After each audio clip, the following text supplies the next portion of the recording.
It's still scheduled. There you go. Now it's live now. Oh, now you're live.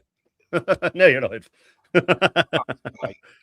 Yeah, I was just checking it on the phone here, but you're live now. I just see it.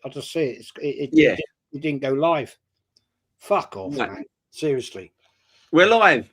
Happy days. We go again, everyone. Hey, go on, Jezza. We've just been doing the show for 5 minutes backstage, people. Yeah, I did it twice. I did it fucking StreamYard, twice. man. I'm telling you. I am so sorry. I'm so sorry. Don't worry. DJ, I'm so sorry. It wasn't me. I pressed it live twice. No worries. It didn't fucking go live. Do a quick recap. I'm going to start this again, right? Right, I'm going to start it again. Last night, when you went on with Lewis and Lee, right, you got into a debate, and then this Prickto, that's his name for me now, Prickto, right? So disrespectful to you, so disrespectful to Northside, and I was begging Lee to let me come on, not to have a row, right? Yeah. But to ask him one question. Why would you not accept my hand of apology when I was on Dan Potts' show the night we had the row? Yeah. And you wouldn't accept it. And I put it in the chat last night on when you'd gone and Lewis had gone, and then Lee let me on when he'd gone, because Lee kicked him out, basically said fuck off, get out, right?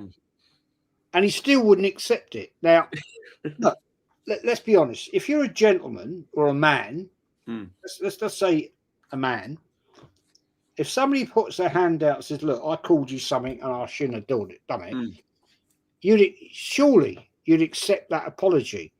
Yeah. He couldn't do it. And that says to me, he doesn't have a man's mentality. He's a little boy. He's a bully. He tries to bully people by talking over them because he thinks he's better than anybody else.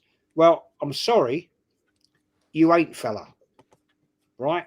And I'm DJ, please just say what you want to say, man. Yeah, as I said before we went live, as I said, I came in, I was buzzing last night's result, done my live show, which wasn't planned, went on to Lee's for the first time in absolute ages. I thought, I'll give Lee half hour, we're through to Wembley, it's only fair. And then Stricto came on and Northside came on, and then it went from talking football to getting personal within a drop of a hat. Now, I understand that people have different opinions, and I'm all for that. I think, there's healthy debate and unhealthy debate. And I've always said, I don't expect everyone to agree with me. I don't expect everyone to agree with Shane. And I'm sure all you guys are the same. Yeah, absolutely. And if you do, there's always a line for me. I never get personal families. I never, would dream of offering people out and this, that, and the other. That's a line.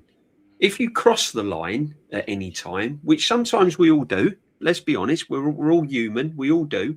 Yeah. And, we can hurt one another's feelings. If you offer your hand and you say, look, I got it wrong on this occasion. I've been a fucking idiot. I shouldn't have said that. I do apologise. You shake hands. We're all Arsenal fans. You move on. And that's how it should be. Yeah. But unfortunately, he can't seem to do that. And at first I'm thinking, well, he must have bigger issues if he can't do that. I think with him and Northside have just got to, look, have a one shouting match, agree to disagree, stay out of one another's ways and move on. That's what it should be. However, he's now saying, send me your location. I want to plait his hair. I want to do this. I want to do that. Well, that is threatening behaviour.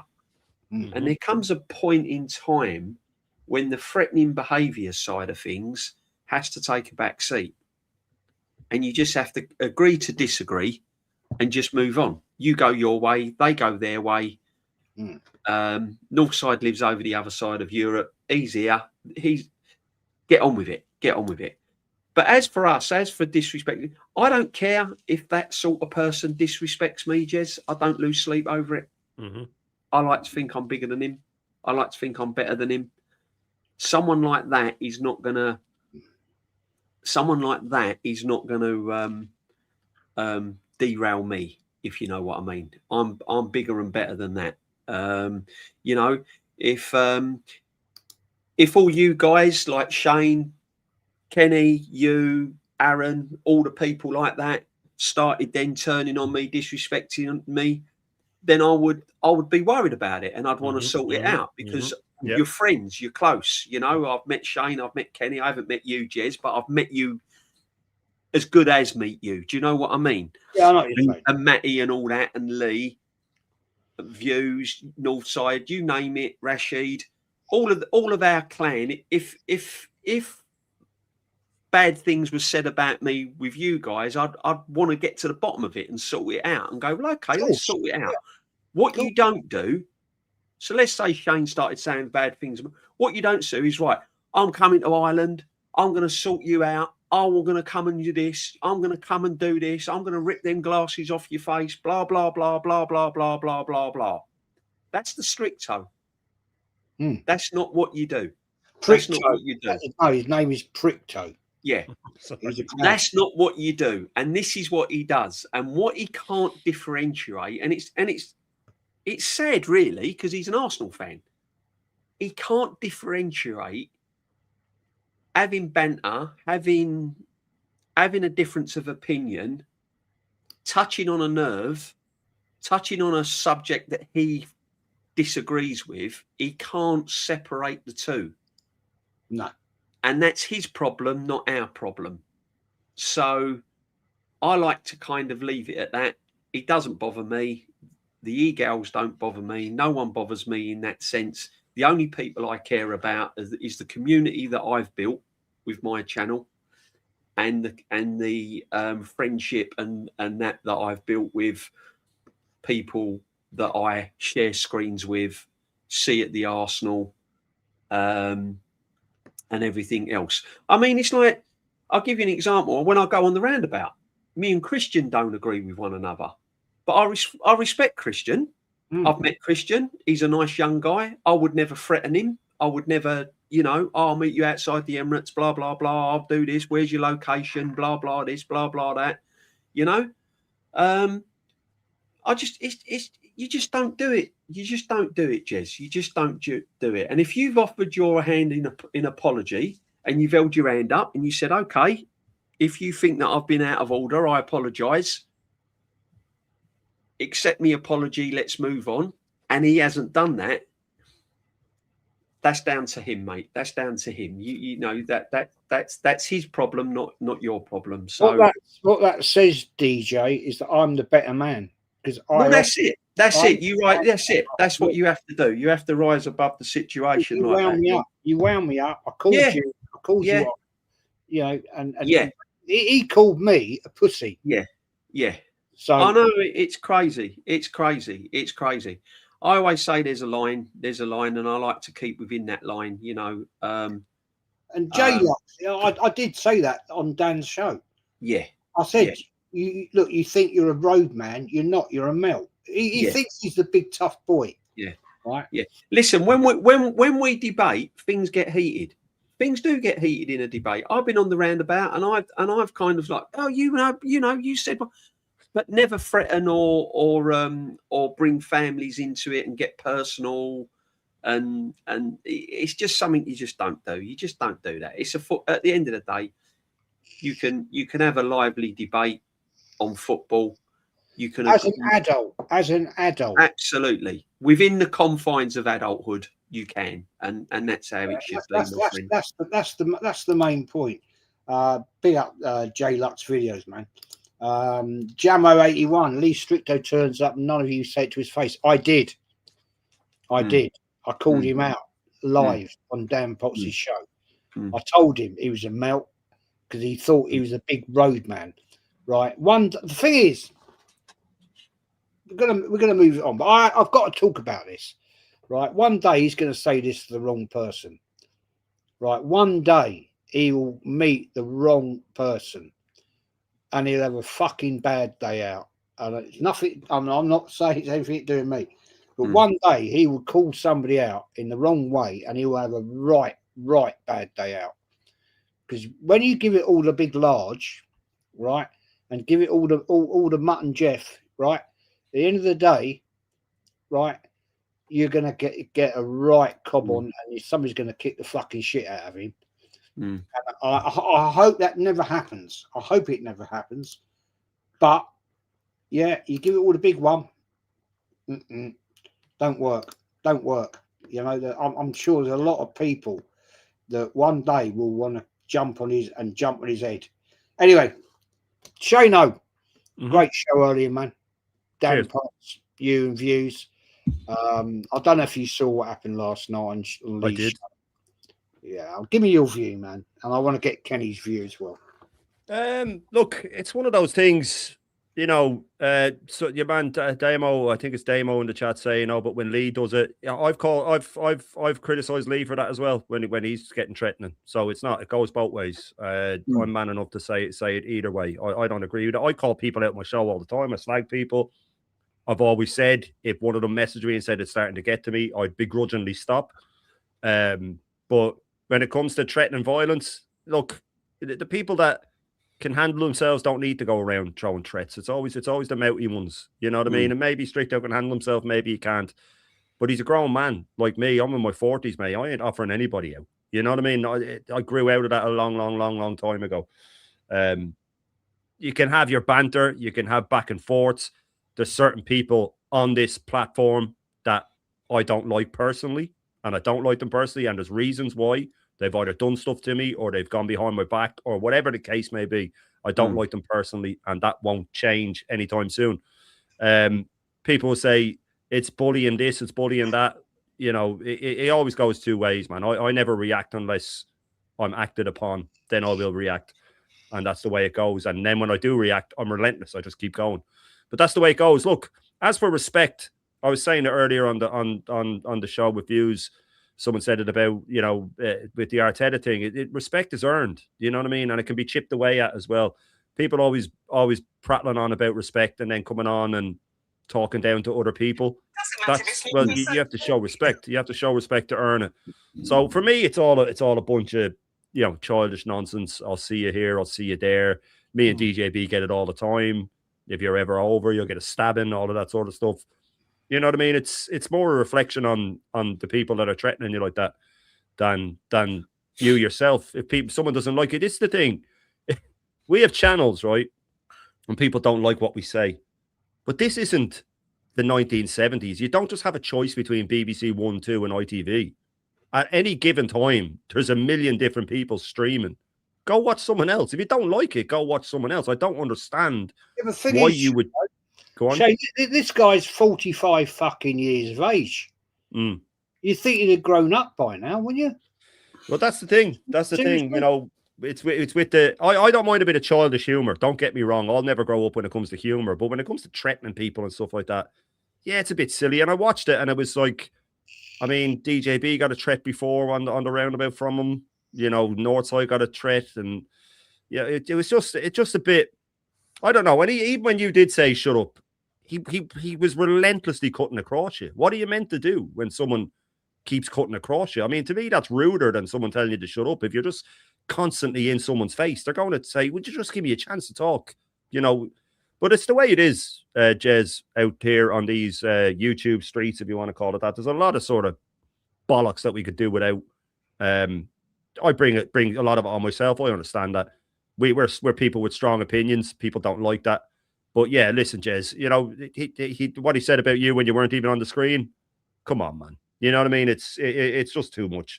It's too much. And I was on the stream with you when you offered your hand, and you said, you know, look, yeah, maybe I shouldn't have said what I said. I do apologize, and he just ignored you. And to me, then all of the blame is off you after that. We all have moments where you get heated. I had one with Christian before when we got backstage. He said, oh, sorry, I got a bit carried away. And I said, nah, sorry, I got carried away. It was over. It was done. Me and Christian don't like each other, but we were man enough to say, nah, it's over. It's done. So the fact that it's still carrying on, I think, says more about him than you, Jez. I really do think that's the case. I just think it's pathetic. Big up Manny. A wise person once said, some people don't grow up, they just get older. True, Manny. I mean, come on, we're not kids anymore, right? We're not in the playground. Kenny, I mean, you know this guy.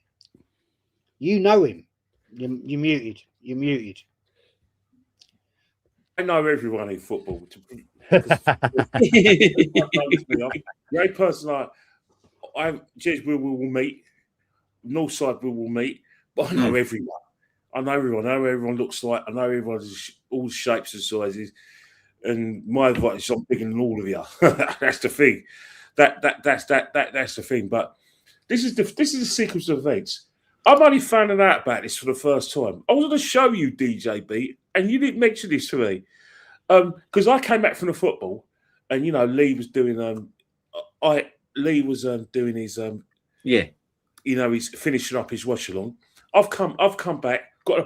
There was no trains, near Hornsey, so I had to go to Crouch End. I didn't get home till gone midnight. So I got home. About make me dinner. Lee's phone. He says, "Yeah, you're good to go on." I said, "Yeah, let's get on." So I've got on, and then he says, "I'm going to be doing I'm not going to do anything else." Jez can't make it because Jez said he couldn't make it. Then he said he couldn't make it, and he's going to bounce. Next minute, I've just got here. I've driven to go to the gym, and I've just heard this has all happened. What have I missed? Yeah, listen. I didn't want to mention it because it was, it was. I don't know. I'm one of these people that I think the more platform you give these people, the more airtime you give them, the worse they get. I'd rather just put him in. I'd rather just put him on the back seat. You see the problem we got. You know what I mean? You know the problem we got in the fan base is that we always got to remember one thing: if it wasn't for Arsenal Football Club, none of us would be here. We're because of Arsenal, and all these. And that's the situation. Just shows you one thing. All this stuff, let's all get together, all the fans get together, nonsense. Because simple reasons, no one's ever going to be friends. When I hear what this happened, and I didn't watch it, all I've heard is little snippets from what I just got on the show.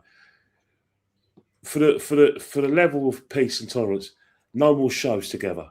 No more, because it's not going to work. It's just going to become. No, that's what I said.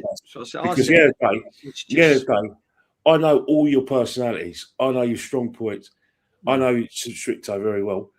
And one thing I've said, and I've said it to him. We're both from London, but the London I grew up in is a lot different to the London he grew up in.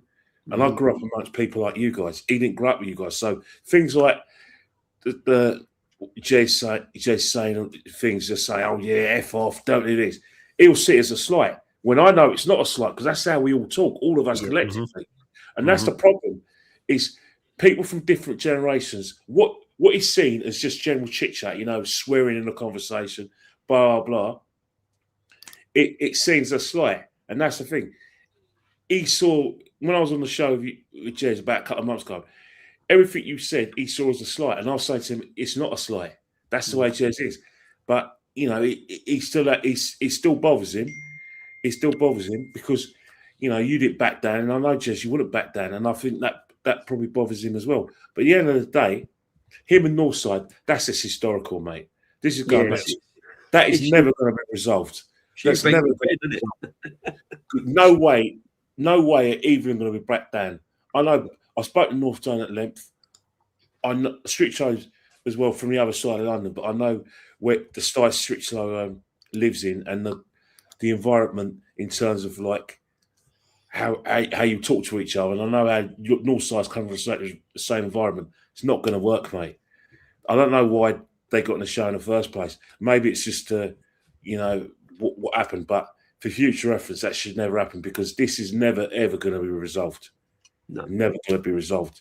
At the end of the day, something more important is happening.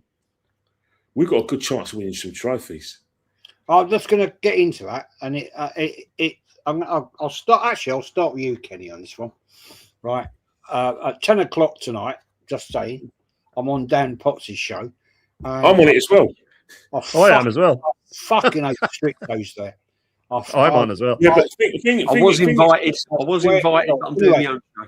Kenny, let's move on to better things. I got subbed in for you then, DJ. One thing I will say, if he does get invited on, it's only going to be rinse and repeat of the last time. Yeah. It's got to be about football. That's probably why we'll get invited on. But Kenny, Popcorn. I'll go Kenny DJB, and you guys were at the game, right? We're in the cup final, boys. Yeah, nice, positive, brilliant. It wasn't a great game, in my opinion. It was a semi-final. We know that semi-finals can be a bit, but at the end of the day, I have to give my respect to Arteta. I think he got it right, and he made the right changes at the right time. But we're now there. Tonight, we're going to see who's we're going to oppose us, Man City or Newcastle. I'm pretty certain it's going to be, Man City. Kenny, give me your honest breakdown of the. You were there, right? It was pissing down rain, right? And it was pouring down at one point. Give me your breakdown of the game, mate. All right. Basically, the theme of yesterday for both sides was, in inverted commas, by any means possible. We were going to get to Wembley by any means possible. It was a case of, for that one game, Arsenal had to do what they're best at in order to stop Chelsea from winning, because the onus was on Chelsea to actually break us down and get that goal. How Chelsea done it was a very intelligent way, where they basically kept it in 0-0, which is what we did at Anfield in 1989, 0-0, and then in the second half, then we see how it goes. But we gradually get ourselves into the attack, and Chelsea were trying to do that. And Arsenal knew that's how Chelsea were going to play.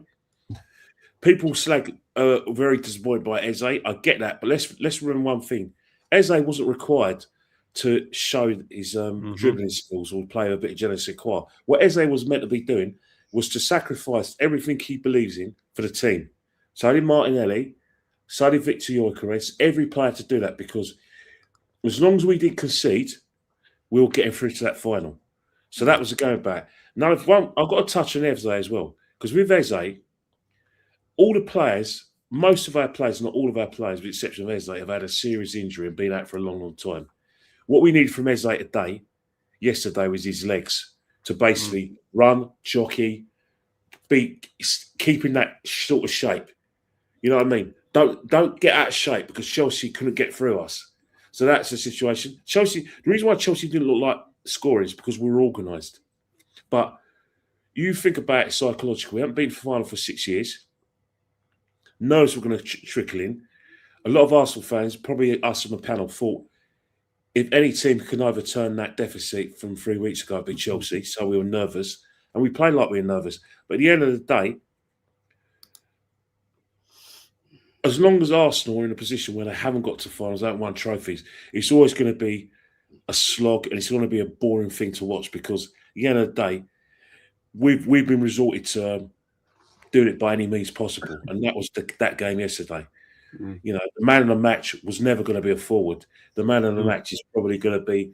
You can give it Henkape, you can give it to Gabriel Magalhaes, give it to Saliba even. But you wouldn't give it to any of our midfielders or attackers, because the onus was to stop Chelsea at all costs from scoring.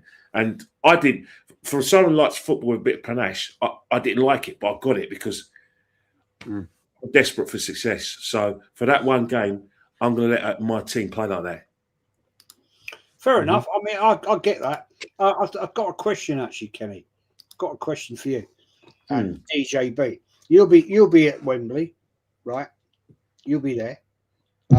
I've been offered a ticket by somebody who comes in the chat, because he said he will be on holiday when that game is on, and he's offered me his ticket. And I said, right, I'll pay for it. I'm not. I will pay for it. Mm. I mean, I haven't looked yet. How much is the ticket for the game?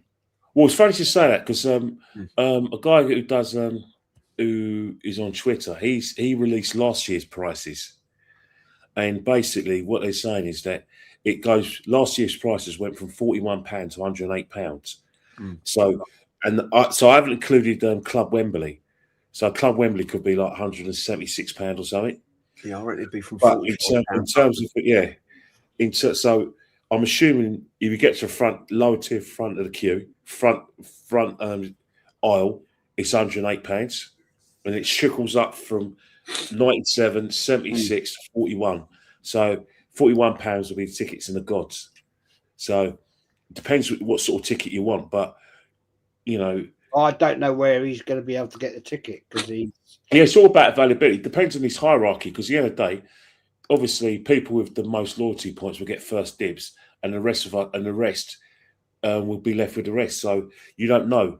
9 out of 10 times, the people who got the most loyalty points will probably get the lower tier, but that wasn't always the case. I got lower tier in 2018 Cup final, League Cup final. I got the year before that in 2017. I got lower tier, so I was near the front.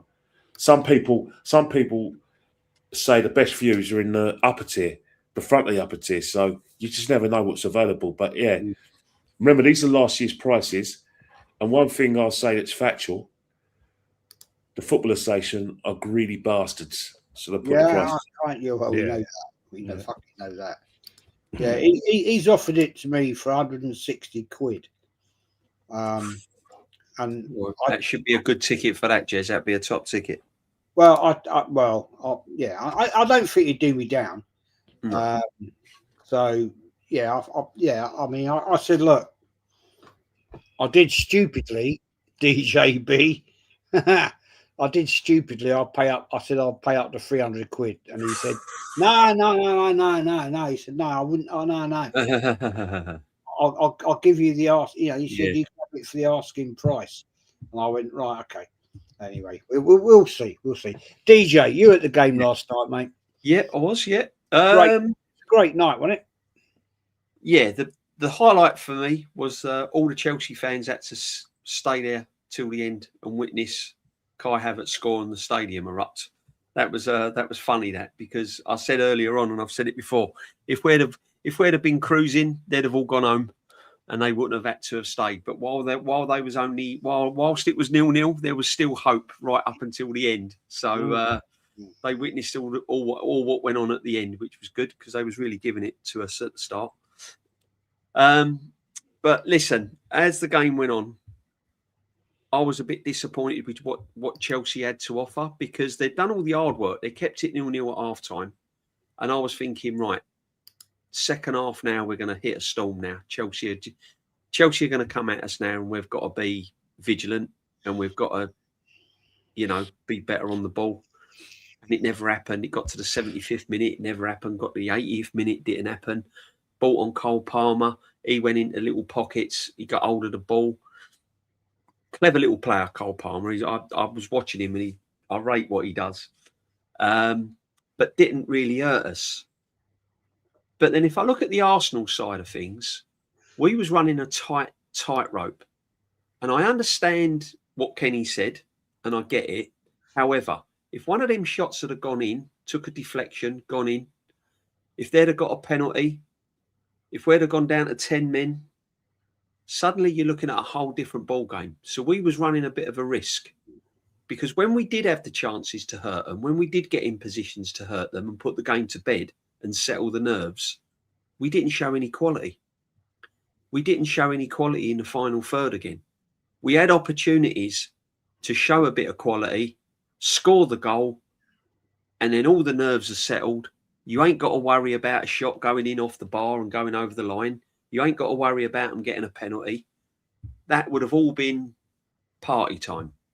But we was getting into the final third, and it was the attacking side of things that were letting us down. I understand we weren't going to go gun-ho. I understand the onus weren't on us, and we earned the right to play like that because of what we done in the first leg. I get all that. But you're running a very, very tricky kind of game because anything can happen. And although Chelsea weren't threatening and weren't playing well, they were getting shots off. They had 14 shots. One of them could have taken a deflection. One of them could have, gone in. And then we're having a different conversation. We handled it well. Well, when I say we handled it well, the back four and Declan Rice handled it well, Eze kept it simple. He was asked to do the simple things, and that's what he did. There was players' performances, again, that weren't up to kind of scratch in a semi-final, in my eyes. I'm looking at the bigger semi-finals. I'm looking if we get to the Champions League. If we need to go to the Etihad and get 3 points, you need all players to step up. You can't have a back five playing well or a back four playing well and one midfielder playing well. Everyone needs to be on it. So those little question marks are still there. However, we nullified Chelsea. We've done what we had to do. I just wanted us to show a little bit more quality in the final third, and I just found that a little bit frustrating that we never. But, at the end of the day, we come up with the quality at the end. Brilliant ball by Declan Rice, good vision, great ball. Havertz took his goal well, and we're through to Wembley. So we done the job. Players done what they had to do. I thought Declan Rice was very, very good in midfield. I thought Gabriel, Saliba and Timber and Nkape were excellent. Kepa made a save for the cameras, so that was another bonus. Yeah. But other than that, the others were just going through the motion. Zubimendi was a bit quiet. Yeah, a bit safe, a bit quiet. I get that. Eze didn't really get on it. Perhaps he wasn't instructed to. I get that. Madueke, for me, is not an Arsenal player. For me, no. I'm sorry. Yeah, he was pretty poor, wasn't he? Yeah, he is poor, Jez. Let's be honest. He is poor. The fact that Martinelli, who wasn't having the best of games, went to right midfield, bought on Trossard and put him on the left and bought Madueke off, says it all for me. But yeah, I don't know what Shane thinks, but I just think it's good when it works, but we could have put them to bed. Chelsea were there for the beating, and in certain situations, if we'd have shown that little bit more quality, we would have made the night a little bit more easier than what it actually was. But we're through to Wembley.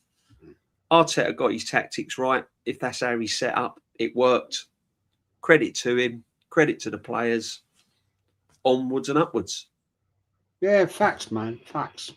I totally agree with what you just said about Madueke. Devonport Green. Come on, man. Plymouth Argyle. What can you say? Jez and the boys, I pop up on your show from time to time. I love hearing what you have to say about the Arsenal. They deserve this. One of the grand old clubs of England. Love your show. Big up to you, man. Thank you for your support. Big up, Devonport. Go and subscribe to everybody, man. I mean, Plymouth Argyle, one of the oldest clubs going, man. Manny says Chelsea playing a back five was a case of Rosnia showing his cards.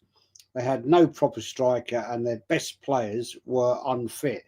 I was quietly confident that we wouldn't muck it up. Yeah, big up, Manny, man. Manny, I'll actually, whilst we're talking about this, can anybody tell me, please, who's technically astute, how Manny sent me his phone thing? How can I transfer that to WhatsApp? Anybody know? I don't know. I don't know how to fucking do it.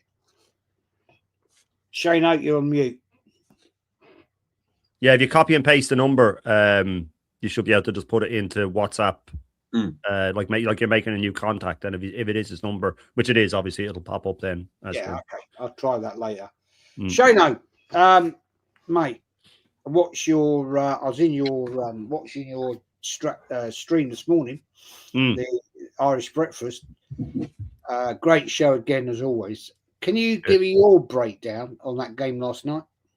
Yeah, well, I'm with both the lads on certain points. I'm with Kenny that even the heading for my show this morning was by hook or by crook. I'm just glad we're in a final. When the Havertz goal went in, I wasn't flipping out. It was more just a sigh of frustration and relief coming out in a good way.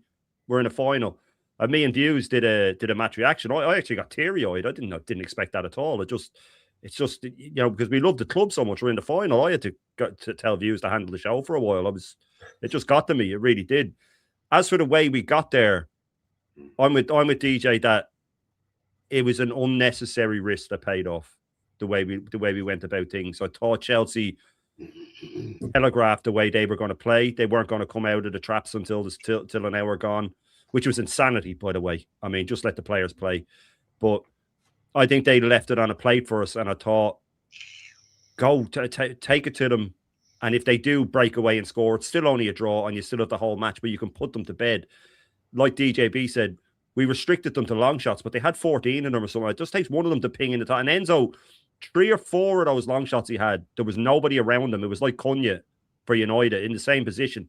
He just has to catch one of them right, and it flies in, and then it's a different game. I just thought it was an unnecessary risk. It paid off, just like if Chelsea had which we all knew they were going to bring on their attacking players with half an hour left. He basically said it in a pre-season or a pre-game press conference, which was ridiculous. But we could see what was going to happen. If that had paid off, we'd be going, well done to Rosinha. That was a master stroke, and it backfired. If you take a risk like that and it doesn't work, you have to take it on the chin. Look, we're in a final. It's amazing. I want to get City in the final because I want to beat them, and I want to. Yeah. I want what that'll do for the league running. Having said that, if they beat us, it could affect us. But if you want to win the big trophies, you have to get over these hurdles. I know City have never lost a League Cup final under Pep. I know it's technically an away game for both teams, and Arteta's never beaten Pep away from home. I know all of that stuff. But these are the things you need to do, like getting over his semi-final hoodoo. Get over that. Do it. Stretch the lead. Don't trip up when they trip up. All of these things that he needs to get over the line. And I've been saying for months and months and months that this is the first year of my life as an Arsenal fan that I wanted the League Cup more than the FA Cup. I've never wanted the League Cup over the FA Cup. I just think now, over the last, 10 years, whatever it's been since that it's played in March, I think it's massive if you win it. And I think the percentage of people or teams that win it, that go on and win something else, is a really high percentage of people where teams that win that, they go on and win something else. So I do want to win it just to knock City down, just for everything that'll bring. Obviously, the trophy is massive, of course. But as for the game, I thought it was an unnecessary risk. But having said that, I never felt like we weren't in control. A lot of people are giving Nkapie massive credit. I thought he was very good. But I thought he still gets too attracted to the ball. He still gets too attracted to the defender. And a lot of the sort of Hollywood tackles he has to make last ditch are because he was caught out of position. Now, I've also always said that if any manager or coach can get that out of him, it is Mikel Arteta. He's brilliant with defenders. If anyone can iron out those mistakes and turn him into a top defender, it is Mikel Arteta. He's done it with Gabriel. I think Saliba always had it. He made Timber better. He does make defenders better in general, not all the time, but you can never get it right every time. So for me, I'm delighted to be in a final. Anybody that watched the match actually could see how much it got to me. It was more relief and frustration and everything of the last few years coming out. But we're in a final. We haven't won anything. We have to keep our feet on the ground. We've seen seasons like the Invincible season when we were going on all fronts and we tripped up in 1 week. We went out of the Champions League, we went out of the FA Cup, we'd already gone out of the League Cup. It can all change very, very fast. And this team ain't the Invincibles either. You know what I mean? I don't know if they have what it takes to bounce back. So I'd look at it and go, look, it's a final. We can't get too critical. I still worry about us needing set pieces to break teams down. But that's for a later conversation. That's for the season going ahead. Zubimendi, again, someone in the chat saying he's a squad player. I agree. I don't think he was brilliant. I think he made a few more mistakes.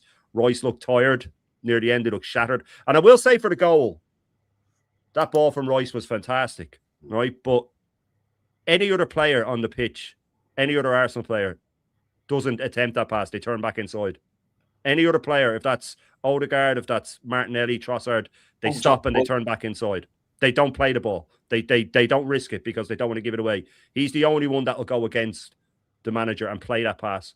Because imagine he had to play off the Chelsea player and they break forward again, he'd get a bollocking. But he's the only one that I'm telling you, if that's Trossard, he stops and he turns back inside and he lays it back to the left back, and we keep the ball. So Rice was the great one to just grab it, smack it first time. And fair play to Havertz. It was a great finish. He could have easily flicked it across to Martinelli, by the way, which shows a bit of confidence that he rounded the keeper and put it away. I'm happy for him. He's never going to be the answer, by the way. Havertz is never going to be the answer. And we do have to understand that come 2 weeks from now, or whenever Odegaard's fit, that he is going to be shoehorned back in and everything slows right back down again. He will be shoehorned back in as soon as he's fit. It's going to happen. If anybody thinks it won't, it will. So we have a lot of this stuff that we have done to trip us up previously is still there.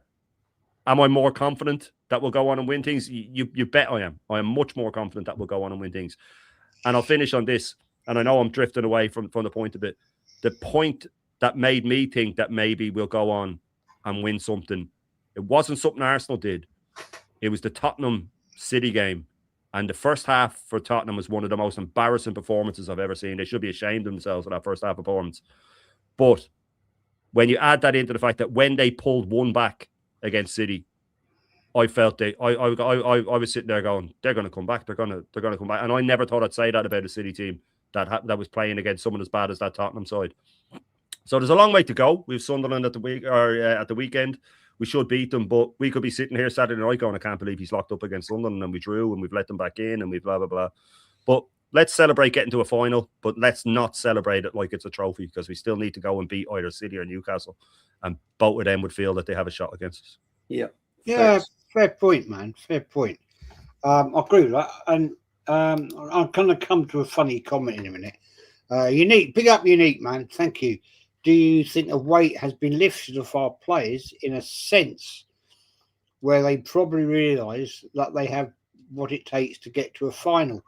I think they have. I mean, I hope that. Well, no. Let me rephrase that. I hope they have. I hope this is now giving them the winning mentality. And I'm gonna come back to this in a minute. Now, I was on a show earlier. I wasn't on the show, but I was in the chat. Gentlemen, right? A certain person. And I said, he was waxing lyrical, this guy, right? Certain Canadian fella.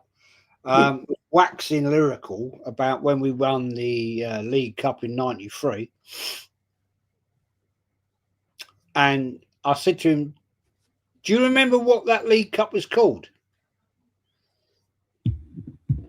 And he came back and said, yeah, the League Cup. I said, well, no. As a American, well, is American, is that the right term for a Canadian? I don't know. No. I said it was actually the Coca-Cola Cup. Yeah, Coca-Cola. And he was like, no, it wasn't sponsored. Hello? Fucking hello. He didn't say that, Jez, did he? Yeah. Fucking hello. Hello. Yeah. You know what it is, though, right? Surely, you know what? He needs to spend some time with me, and I'll help him out because I remember it was the League Cup, and in 1982 it was the Milk Cup. Yeah. From the Milk Cup, he went to the Littlewoods Cup. Littlewoods. Yeah. And from the Littlewoods Cup, he went to the Rumbelows Cup. Rumbelows Cup, then the Coca-Cola, then the Coca-Cola Carling, Cup. Then the Carling Cup. Carabao Cup, innit? Mm-hmm. Yeah. Shocking. So yeah, to be honest, right? Don't get me wrong. I understand I don't understand the snobbery to it because it's a bloody good day out, the League Cup final. Yeah. You know. Yeah. Do you know what it is, Kenny? What I always say about it is when the final comes. Sorry, Jezza. When the final comes along and your team's not in it, you're gutted. When you're watching the final and you go, I wish we were in this final. 100%. I wish we were in this final. Yeah. The thing is, Worthington Cup as well. Yeah, sorry, DJ. Worthington. Sorry about that. This guy is totally right. Let's put Kenny's nuts on the table, as he likes to say. Right. This guy, right, last year, right, this guy was saying the League Cup is not good enough. Mm-hmm. And now the guy's gassing it up. Oh, we're going to Wembley, right? And he doesn't even know the fucking history of who sponsored it the last time he won it. He was 2. You know what I mean? Kenny. Yeah.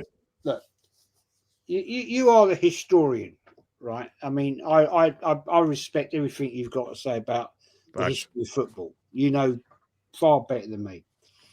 But for fuck's sake, Kenny, you know, why do people give it the big one, right? And yet they don't even know the history. Well, I think, you know what it is? He's a content creator, so he has to. He has to do content every day, so he's just saying it for saying it. But the thing about it, right, is that when it comes to the League Cup, you got to go through the annals. If you're going to comment on football, you have to. You can't just restrict it to just Arsenal. You have to be immersed in the game, because when you're immersed in the game, people who watch your handles think, right, I'm going to watch him because he loves football as much as me. Mm-hmm. Yeah, sometimes it can come out of your passion, sometimes it can come out of your knowledge. But the thing about it is that when it comes to like knowledge of football, get your facts right, because there's always going to be someone who's going to fact check you. Mm-hmm. And if you're not sure, ask. But if you say something and you say it with chest, you're only going to fall flat in your face if it doesn't work out for you. And that's how I look at it. The thing is, all he has to do is come and spend 2 hours with me, and he'll never make those mistakes again. I can promise you that. Yeah, exactly. The thing is, Kenny, right, and I'll come to DJ on this one, right? It's not hard to actually go into Google and go 1993, who sponsored the League Cup? No, exactly. I mean, one thing that everyone's got in their favour nowadays is you can just Google anything and it will come up. It'll either come up on YouTube or it can come up. You can get past. That's why it doesn't stick for them, though, DJ. When you Google things, it doesn't stick. No, you know what I mean? Because it's just so quick, it doesn't stick. You have to immerse yourself in documentaries and the thing is, they're so immersed with here and now with this football club and this football manager. They're so immersed and embraced with it. Everything before it is non-existent. It never existed. It never happened. You know, when you've got people like big celebrities like Piers Morgan coming out and saying, this is the best squad ever. There is no squad like it. It's the best squad Arsenal's ever had in its history.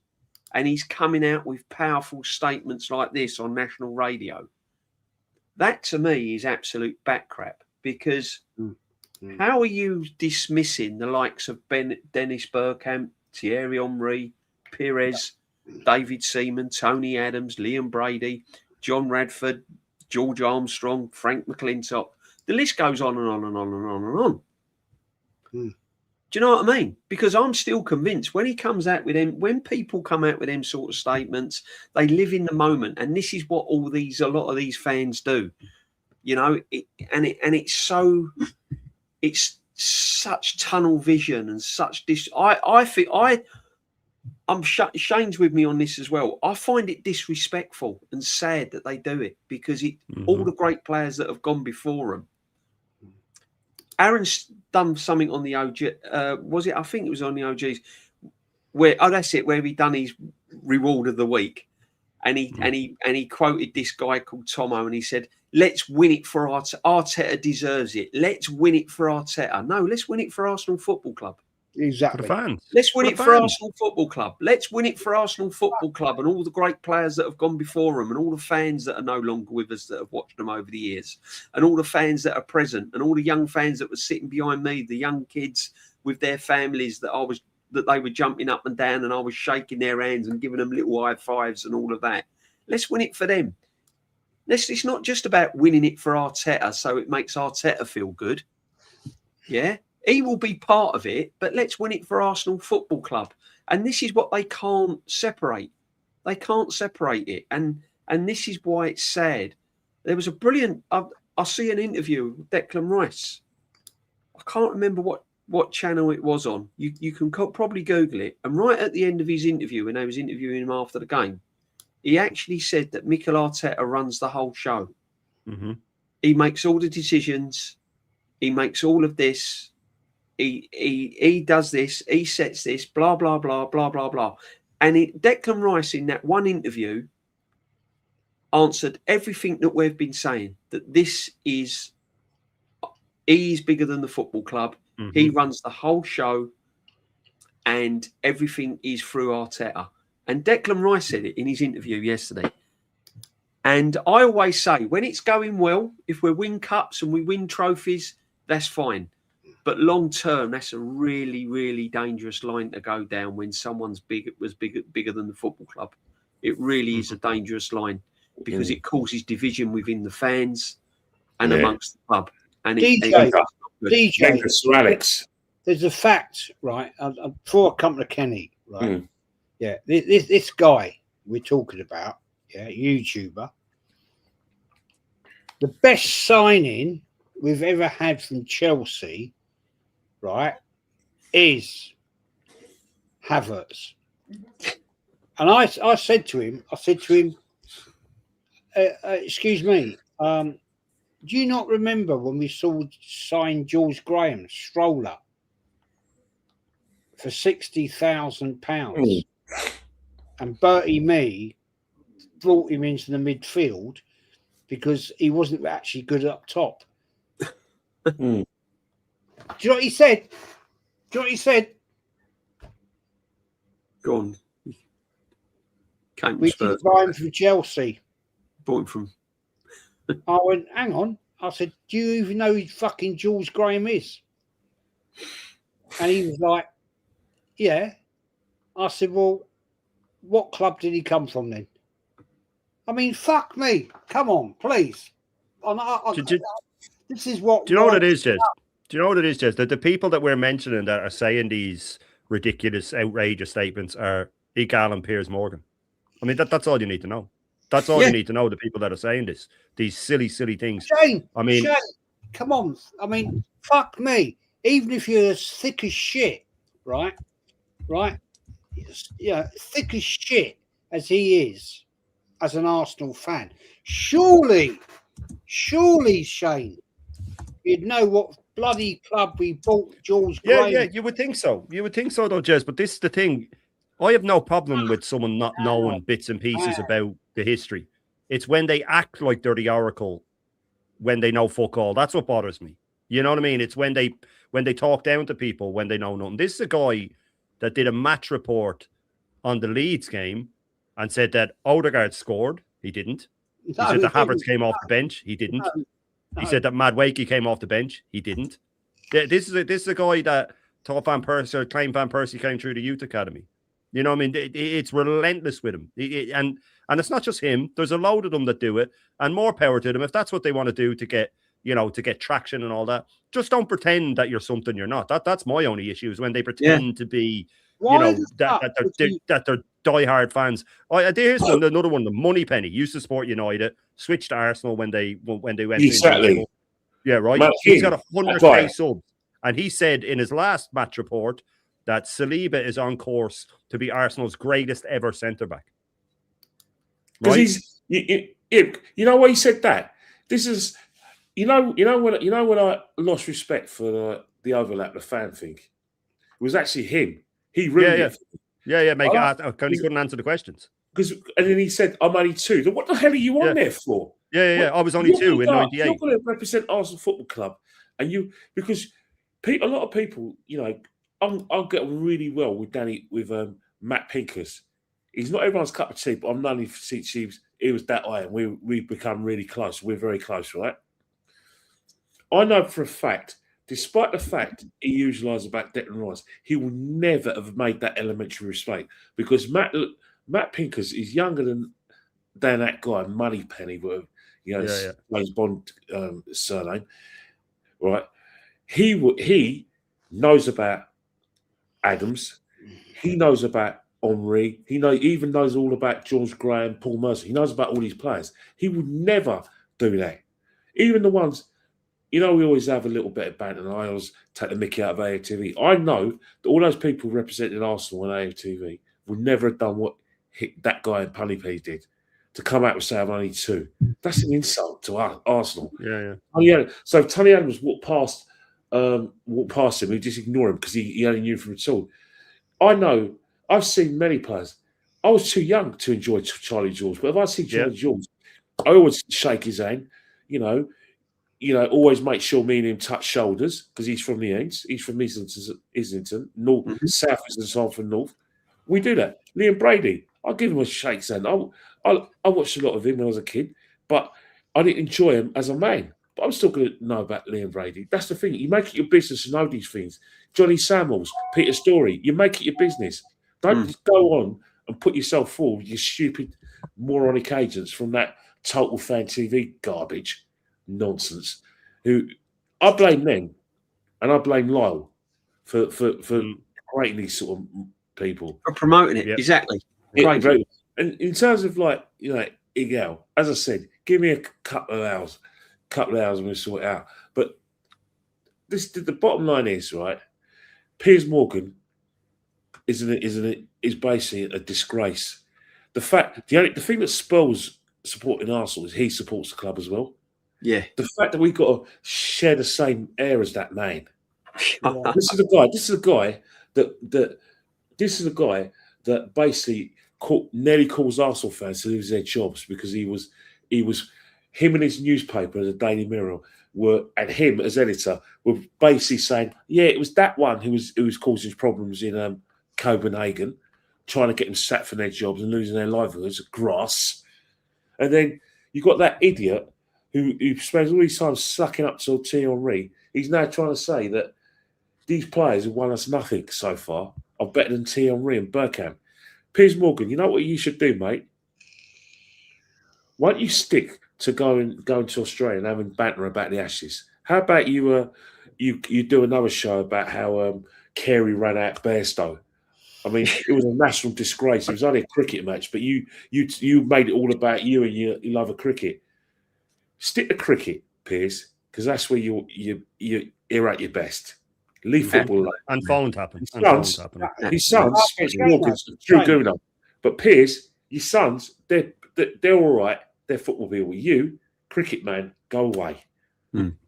Facts. The guy's complete absolute. See you next Tuesday.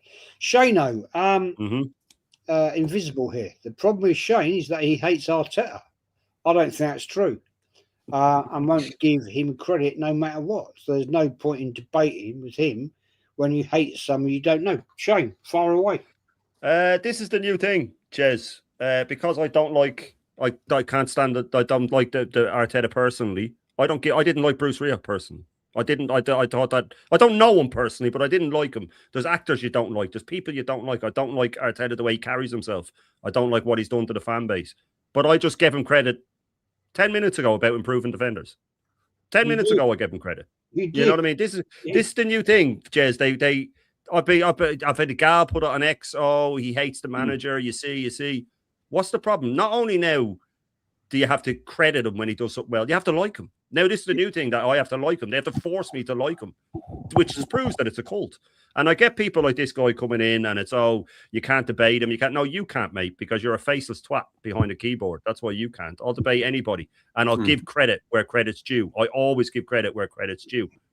I do dislike Arteta as a person. I think he's a scumbag the way he plays players injured. You don't hate him, do you? You don't hate him. I do, yeah. Yeah, I do, yeah. Yeah, I do, yeah. Yeah, I do, yeah. The thing is, sorry, Shane. I've never met him. I've never met him, but I hate how he carries himself. I've said it before. There's my L one. I always use the example that I'd recommend a Tom Cruise movie, and I can't watch him, can't stand him, can't watch him. I hate him. I can't watch him. I'm the same with Arteta. I don't like what he's done because he's created fans like this that are in a cult, and he's turned us into the zestiest fan base on the planet. Other people hate him too. Just why do I have to like him? If he does a job, I don't care. Who likes their boss, by the way? Most people don't like their boss. You still work for them. Or if you own a business and you have a manager, you're above the manager, you own the business, and he's making you loads of money, And you can still hate him. He's a prick, but he's making me loads of money. I don't care. If Arteta gets over the line, I'll get all of this. Are you going to admit now this? I'll admit he did well this season, but he still didn't do well the season before. And he'll always be on fraud watch for me. I didn't like Bruce Rioch. Why does nobody call me out on that? I didn't like Bruce Rioch showing Ian Wright videos of John McGinley and saying, play that way. Why doesn't anyone go, oh, well, you have to like Bruce Rioch? They don't care because they're obsessed with Arteta. And the fact that they have to keep coming in and prattling on about, oh, well, he doesn't like him, so he's this. The difference is, when he does well, I'll always on Match Reaction say, he got it right today, he did this right today, he did that right today. Not even on stream, on the phone with DJ, I'll say, oh, Arteta got this right today, or he got that right. No problem. The only difference is that they can't do it the other way. They can't say he got something wrong. Why are they allowed to find positives in the negatives, but when there's a positive, we can't go, well, you need to fix this and that, and you need to... It should be a two-way street. But if they want to come in and say that stuff, it's up to them. And it shows me, it's more a reflection on them that they have this need for everybody to like their cult leader as much as they do. And it's just never going to work. I just don't like him. I think he's a sleazy person. I just don't like him. Yeah. I mean, I don't see the issue. Agree. I mean, guys, I've got to bounce, but I will say this: there is that you can definitely dislike and hate someone, but still have praise for him. You know, I mean, I've never liked Lee Dixon as a person. I've met him a couple of times. I've bumped into him around the Emirates. I don't like, I don't like his attitude. I think his personality is appalling. Don't like him. Took a dislike to him, but I absolutely 100% respect what he done for Arsenal Football Club as a player. 100%. Yeah, 100%. As well. That's the 100%. thing. I'm not a lover of Mikel Arteta's personality. I don't like Mikel Arteta as a personality. I don't like the way he comes across. I think he's smug, and I don't like the way his culture around the football club has divided a lot of the fans. However, I will give credit where credit's due, and you can do that. You don't have to like someone to give credit. You don't have to like someone to give credit where credit's due. I can't stand Elton John, but I absolutely admire what he's done in the pop industry. I can't watch him. I can't look at him. I can't listen to him, but I've got all the admiration in the world for what he's done. It's just the facts of life. I'm with Shane. I don't understand how fans can't differentiate that. It's the new need, though, DJ. They have to convince us to like them. It's weird. It's really odd. Opinion on someone. Yeah, but really odd. The culture of fan base. There's a lot of people. There's too many of the old school fans who are part of the problem. They're the ones who you go on Twitter, so a lot of them throw their weight around, and I just tell them their faces at football that they use swear words and fierce adjectives. I think of DJ. Kenny, bless love, Shane, bless love. The chat, big up. Look after yourself, DJ. Big up, Jez. Take care, bruv. Take care. Bless. I think what it is, right, our new fans go with what they think the majority wants. And basically, there's a majority fan base who've been, like I said, with Arteta from day one. And they think you can't possibly support Arsenal if you don't like a player or you don't rate a player. They don't differentiate about that. But these are the same people that will jump on, say, Madueke, will jump on, say, Wanyeri. They say they love the club, but if it's a player that they don't have an affinity with, they don't like him. For instance, they've been them off. A lot of people who are Arsenal fans who absolutely love Martin Odegaard, and because they love Martin Odegaard, they rent a Chiesa. But you know what it is with that? Sorry, Kenny, to cut across you with the Odegaard thing. They were going to the mat for him after every terrible performance. Yeah. As soon as Arteta drops him, it's free for all. Now you can say he's shit. Now you can say he's not the guy because they've seen Arteta do it. It's just like the Xhaka thing. They all love Xhaka because Arteta liked him. He threw the jersey on the ground and he flipped off the fans, right? But Pepe, who did nothing wrong, Arteta clearly didn't like him. He gets booed in a pre-season friendly. Yeah. So they'll just whatever he does, they'll like it. They don't have a mind of their own. It's crazy. That's the thing. And it doesn't help that the main channel, who everyone inadvertently has been influenced by, they go on from one thing from another. When it with the Wenger situation, right? That lot, even though the guy who runs the channel wasn't actively calling out Arsene Wenger, he he benefited from having his main characters with Wenger out, and he made a lot of money and traction through that. Now, all of a sudden, because it's now fashionable to be Arteta in, most of his how do I say it, his roster or his star roster or his cast are all Arteta in. So whatever benefited him 10 years ago, because it no longer benefited him, and some of these guys, one guy actually left in disgrace, another guy went out of fashion, and the other one he sold down the river. Now it's fashionable to everyone like to be Arteta in, because that person wants his channel, wants fans' approval. He's never going to get it, but he wants it as much as he can. He doesn't want to be seen as the channel that is trying to boot out a manager. And what happens is that the majority of people who watch that channel are all the same. How many times have we been on a certain podcast? A person who we get, you're going to be on a podcast later. How many people from that channel are we normally up against? Mm-hmm. All the people who are Arteta in have to be people on that channel. Funny that, isn't it? Yeah, strange, isn't it? Mm-hmm. Fucking strange. Anyway, boys, we're going to wrap it up. Shano, we've got Sunderland at the weekend. Yep. At the Emirates. Give me a match. Give me a score. Give me your score. Yeah, well, I'll give you for me, for any team going into any game, and I include like prime Barcelona back in the day at home to Elche, 95% certain that we'll win. Nobody can be 100% certain to win a game. It's impossible. Having said that, it could just be one of those games where we just don't show up. And I'm even at the sort of, I was saying that I wouldn't mind putting Declan Rice on the bench, just not, I don't mean rest him as in, like, I don't agree with the way Arteta rests. It's not a rest when you put a player on the bench and he has to warm up, sit on the bench in the cold, warm down, or come on for half an hour. But with this one, I would give him an Arteta rest. I'd put him on the bench. But we don't know the fitness of players. Marino's out for the season now, it looks like. Why wasn't he taken off when he had a broken foot, by the way? But there you go. We know who we're dealing with. But I think we'll win. I think Sunderland away they're not the same. I still worry for them. I definitely worry for them because they're Sunderland and they have powerful players and they move the ball quickly through midfield.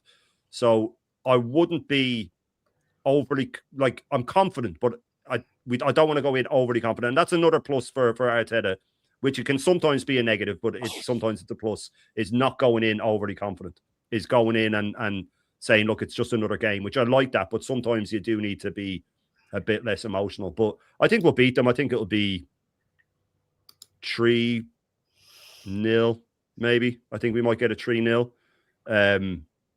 Depends who starts, who's fit, and all of that sort of stuff. But I'd like to see a little bit of rotation, just enough to give the likes of a Declan Rice a rest, if we can afford it, if other players are fit.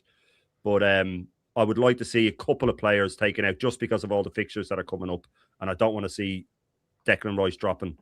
He's so important, and the 3 games before the last game, he wasn't at the races at all. He looked shattered, and he looked exhausted in the Chelsea match. I think the adrenaline got him through. The 3 previous matches, he wasn't great because he couldn't keep up as well as he likes to, and we drew 2 and lost 1. So I think in the long term, we do have to start thinking about it now, because if we're battling on 4 fronts, as we said, you can all fall apart very, very quickly. So you really need to think about the games coming up. So I think we'll win regardless of who he starts, and we should be thinking that we're going to win. Sunderland are tricky, but away from home, they're not great. So I'll go 3-0. 3-0. No, I'm with you on that one. Kenny Ken, you'll be at the game. Yes. What's your view on this one? You know what? I think it's one of those games where we'll score early, just close it out and see it out. I'll see 1-0 Arsenal. You know, so huff and puff. We get an early goal. We're not going to go expensive. We're just going to sort of like see it out. I'm convinced of it. I think it's going to be 1-0. And I think it could be just a moment of magic from any of our players. Could be Eze on his day. Could be a man awake at anyone. But yeah, game made for Eze, I feel, Kenny. Yeah. Well, one thing is that it's not going to be pretty. You know, it's probably going to be players who are absolutely shattered after the Tuesday. because when we got Brentford on Thursday as well. Yeah, Next Thursday, that's a big game as well. So yeah, I'm going. That's what I'm saying about Rice, Kenny. I'd love to be, if we could afford to rest him. I think this is you know the problem we got there with the Wolves game has been brought forward. So you think about it: Sunderland, Brentford, Wigan, Wolves, Tottenham. Yeah. That's a messy one. Yeah. Then after Tottenham, it's going to be after Tottenham. The week afterwards is going to be Chelsea. And then I think we've got an FA Cup. We've got the potential FA Cup Wigan, isn't it? Brand potentially in March. That's if we beat Wigan. That's a tough ask, actually. Yeah. You think as much as people are saying, "Oh, Spurs are that," and Spurs are an S word or a C word, whatever you want to call it. 2 North London derbies this month. Yeah. Sorry, 2 London derbies. Tough. That's tough ask. Sandwiching between Wolves, who are going to beat anyway because they're so bad. They're hard games. These are where you win leagues. Brentford away going to be so organised. Tottenham are just. And Tottenham, mate, they're going to want to get revenge. Yeah, they're not very good at the moment. But one thing is that if they can beat Arsenal, two things can happen: either they beat the champions elect, or they beat a team. Their victory has stopped Arsenal from winning the league, and that's what they're gonna. That's what they're gonna Kenny, all the people that were supporting Spurs at the weekend. I wasn't. No, I know you weren't. There's one guy. I watched his show and I watched the highlights of his show, and he did me proud because now he's away from a certain person from Fane Villas. He did me proud. He didn't show any reaction when Spurs got the first goal, and he didn't show any reaction when Spurs got the second goal. That's my man. That's why I knew that if we can get him away from Fane Villas and all the actors, he'll be a proper Arsenal fan. Fair enough. Okay, I get it. Invisible 300 says, positive Dan asks you, Shane, if he wins 2 Prems and 1 UCL, you will still want him out. He didn't ask me. No, he didn't ask me that. He didn't ask me that. Sorry to cut across you. Do you want him to die? Jesus Christ. I mean, this is what you're dealing with. No. Positive Dan called me out on something because I said on one of my streams, I said, even if Arteta goes on and wins, say, 2 leagues in the next 2 years and then a Champions League, and then you look at his whole 12 years and he's won 2 leagues, an FA Cup and a Champions League, I said, it'd be very good. It just wouldn't be exceptional, right? Because it's a 12-year period, right? That's all I said. He didn't ask me, but then he has to put into, you want them to die. I mean, this is the extremes they go to. Like, it's insanity, man. These people like to take it completely. They go so far, Jez. They go so far into it, and now you know that this will become, Shane Gooner said he wants Arteta to die on a stream. You know what I mean? It's just outrageous, man. It really is. And again, they're obsessed with it. Why do you hate someone? They just can't let it go. I have to love them the way they love them. It's a cult. It's a joke. It's unbelievable. It really is. It's honestly. Why does it bother them so much if I don't like them? That's what I want to know. Exactly. I mean, I fucking done. Look, Shane, you know what it is. It's a prize to all of them lot. It is, isn't it? They think if we back down, they've won. All of them do. But Kenny, if he wins the league, I will go, you did well this season, but they can't accept that. I mean, this is the thing. Positive, big up to Positive Dan. He had me on his channel and also all fair and love and war and all of that, right? But he said before that he can't take me serious because I said if Arteta wins the league this season, he gets 1 more year. And I don't see where the craziness is in that. If we're the best team, you have to keep winning. You have to keep winning, man. Yeah, you know what I mean? We're at those standards. Look at Slot. Jamie Carragher. Exactly. That's what I don't understand. Why is there different standards? Ranieri was sacked. I don't understand. Slot's job's on the line. Last year, he won the league. I spoke to Jan Mobley, and I said to Jan Mobley, you've won the league. It was after the PSG game. I said, you guys won the league. But I promise you, the difference in mentality between you guys and us is night and day. next year, if Slot doesn't, get the same results as last season, all you lot, ex-players and your fans will question him and want him out. And he didn't disagree with me about Liverpool. Yeah. So for these Arsenal fans, as I said before, these are the sort of people, the way they go on, they're the sort of people that I think are the sort of people that make sure if you compete in a race, you'll get a medal. That the winner, that makes the medal nothing. Participation ribbons all around, man. Participation and that's ribbons one thing I hate about if you came last in the bloody race, you're not getting anything. Rightly so. Yeah. If you came second or third, all right, try harder, you'll get a medal. But if you came 4th, 5th, and 5th and 6th, you're not getting nothing. Start off. Don't care what your mum and dad says. Go cry to your mummies and go cry to your dads. Doesn't matter. But they've never been told no. That's the problem, Kenny. They've never been told no. So a lot of these people are just. I always bet that they're either only children and their parents, no matter what they do, they say it's great. So then when they go out into the real world and someone says something they don't agree with, they can't comprehend why someone wouldn't agree. So they have to get so desperate to say things like, "Do you want them to die?" What a ridiculous thing to say, by the way. What a ridiculous thing to say. By the way, and I don't normally say this because I don't like. I volunteer where I visit older people and stuff like that, man. You know what I mean? To say something like that is an absolute fucking disgrace. Yeah. By the way, but just to make a fucking point. Just to make a fucking point. I know. But Shane, get the fuck out of here. Sorry for my language. That's just ridiculous to say something like that. Yeah, but this is the other day. We've all got in the bed. We all gone to the dark side because a lot of people like us. There's a lot of people like us, our age, our backgrounds as well, who don't want to do this. Who think, no, I'd rather have a chat in a pub. We brought our pub discussions into the stratosphere. So, because everyone's got a free will and everyone's got YouTube and social media free, we are going to be in the same sort of platforms as everyone else. That's the thing. And plus, you're going to meet fans who are younger, some are older. There's definitely a generational gap between a lot of us Gooners. You know what I mean? Especially how they support the club. I think the young fans, majority of them want to learn how to support the club properly. But the young fans, they just like speed dating. They're speed daters. That's what I call some of them. Some of their content creators are speed daters. True. You know what I mean? They've wormed their way in. Yeah. Facts. Anyway, people, we're out of here. We're going to go and watch Man City, Newcastle. See, we're going to meet in the League Cup final. Stay on City. I want their head on a spike, man. I want City's head on a spike, man. Can Newcastle actually turn this over? I think so. If they do, City are finished for the season.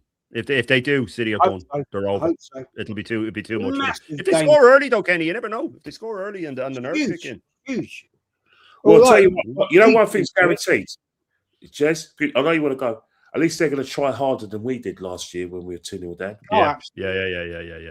Facts. We couldn't turn them over. So, because I tell you one thing, there's no way Arsenal tried. No way we tried against Newcastle last season. No way we tried. No, we didn't.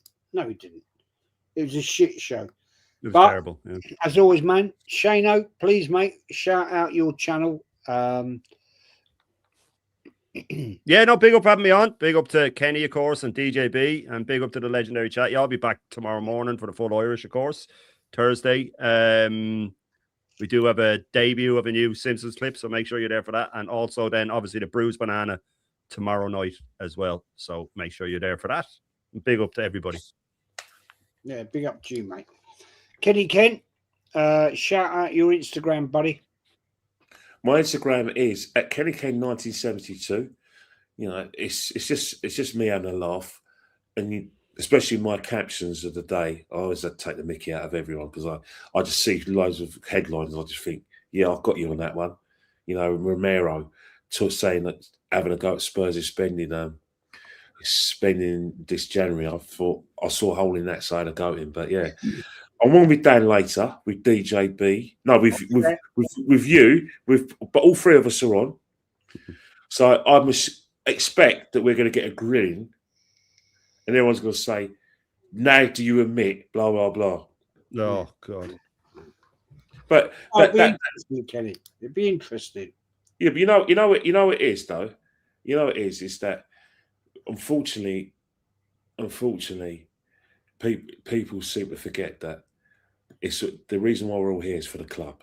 Mm-hmm. I don't know why people think that it's so entertaining that someone's got the ump because he's no longer on a TV show and he feels he's been wronged, and that's news, but not Arsenal. Arsenal should always be news. Mm-hmm. That should be first and foremost. You know, the last couple of weeks, all of when I've gone on TikTok, all I've heard about is people making content on beef between people. Mm-hmm. That's weird. It is odd, isn't it? Weird, because at the end of the day, all whatever you make from your channels or whatever traction you get from your channels is all your channels have Arsenal handles. Club's the star, man. The biggest star at Arsenal is this club. No one else. Yeah. That, mate. Oh no, I've got my Arsenal shirt on.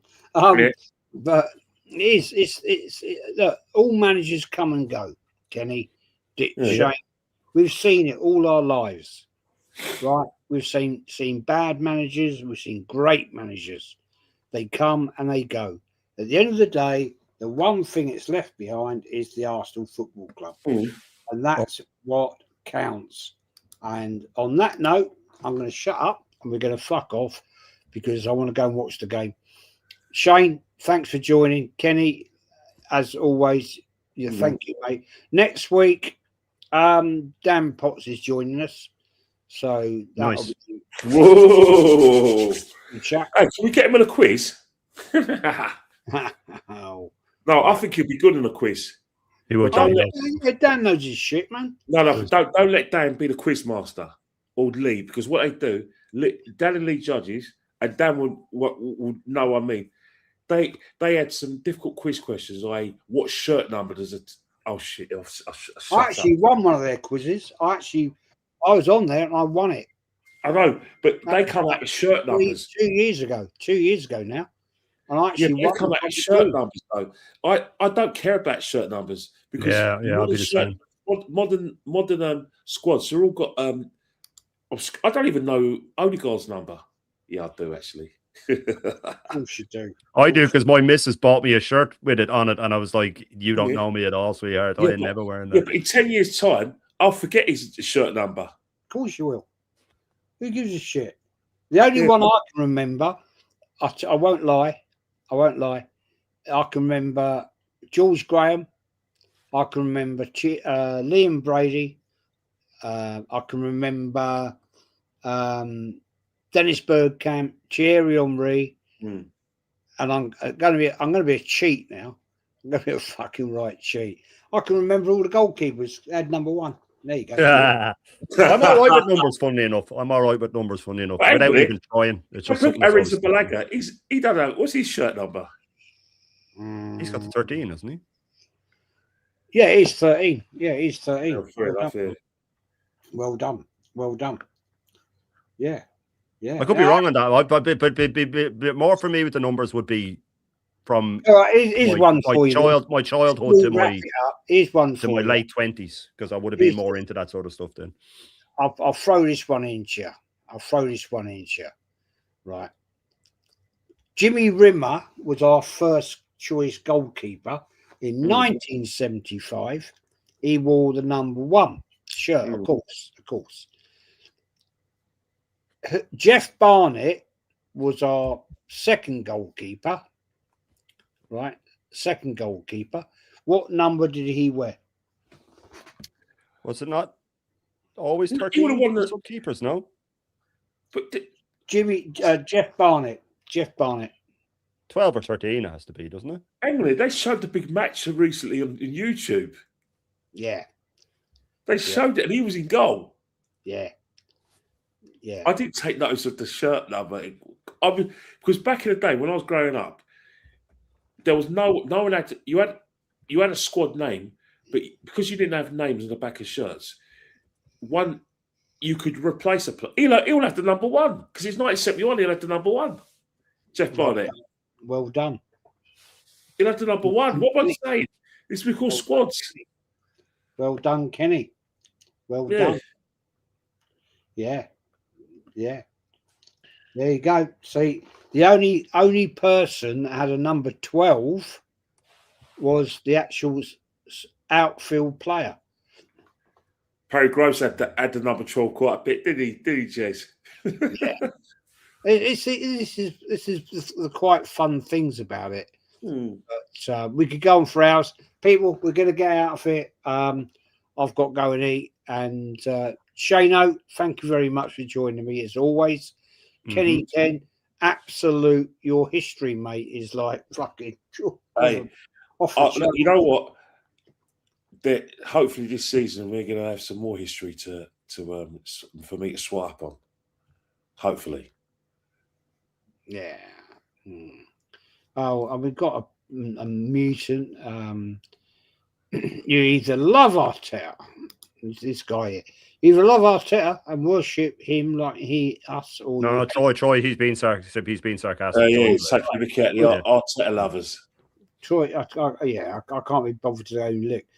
Big up to you, my friend. I'm not having a go at you. Anyway, let's get out of here, people. Thank you very much indeed for joining.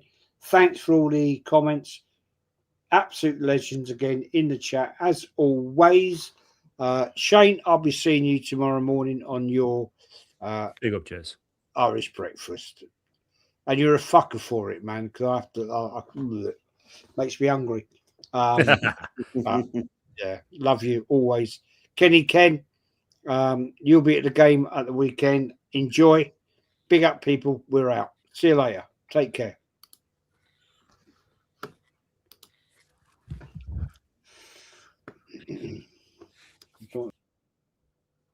Oh, stream's still going. Oh, stream's still going. He's got to get back into it. I'll just message him in case he doesn't know. Yeah. Where are you? Yeah, we've got to keep the authenticity of this stream up by staying on it until he comes back in and closes it down. Oh man, this is the first time he's done this, is it? He's done this before. It happens. Do you know what happened to was it Gianni the other night as well? He's doing a good show at the moment, Kenny, where it's the top 11 who you'd pay to see. So like the entertainers, you know what I mean? You know what it is though with Gianni. I'm so desperate for Italy to get to the World Cup for him. Yeah. 100%. It's happening in his country. He's Italian heritage. He was probably too young to enjoy the World Cup in '94. Now, can you imagine it? The Azzurri are now back in. You know what I mean? Oh, I'm out of it as well. No, I can still hear you. You think about the Azzurri, you know, and let's face it, they're going to beat Northern Ireland. And I don't, because I think Northern Ireland, in terms of like, Northern Ireland will give their all, but yeah, just they're going to beat Northern Ireland. So Wales, that's a 50-50 game. But I still think that Italy are stronger nation than Wales. Yeah, it's not a World Cup without Italy, man. It's not a World Cup without Italy. Yeah. Stream's still going, just. You end the stream. It's still going, you have to end the stream. I did, and I've had a nightmare tonight with fucking streaming up. Try again. Try again. Yeah, I did it twice.